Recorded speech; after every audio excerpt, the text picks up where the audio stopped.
இந்த ஃபார்ம் இருக்குல்ல, எல்லாரும் வீட்டுக்கு ஒரு ஃபார்ம் கொடுக்குறாங்க. அது பின்னாடி 13 விதமான டாக்குமெண்ட் போட்டிருக்கான். நீங்க நல்லா படிச்சு பாருங்க. 13வது டாக்குமெண்ட் என்னன்னு பாருங்க.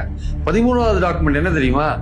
1/7/2025 அன்று பீகார்ல உள்ள திருத்தப்பட்டியல்ல அந்த வாக்காளர் பட்டியலில் இடம்பெற்றிருந்தால் அந்த வாக்காளர் பட்டியலோட காப்பி, அந்த ஆவணத்தை வைக்கணும் அப்படின்னு போட்டிருக்கு.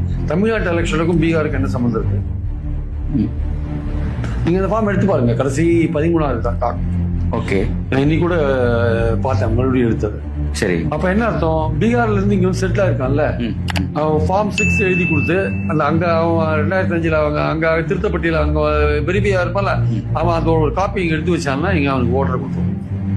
அவ்வளவு ஈஸியா தற்காலிகமா ஒரு அட்ரஸ் கொடுத்து வாங்கிடுவோம். ஓட்ட வாங்கி தற்காலிகமா அந்த ஒரு டாக்குமெண்ட் வச்சு ஓட்டு வாங்கிடுவோம். அந்த பீகார் திருத்தப்பட்டியலோட வாக்குப்பட்டியல நினைச்சா போறணும். அது ஒரு ஆவணமா ஏன் தமிழ்நாட்டுக்கு கொண்டு வந்தீங்க? என்ன நோக்கம்? உங்க நோக்கம்? அப்போ இதெல்லாம் தெரியாதா எடப்பாடிக்கு? எடப்பாடிக்கு இதெல்லாம் யாரும் சொல்ல மாட்டாங்களா?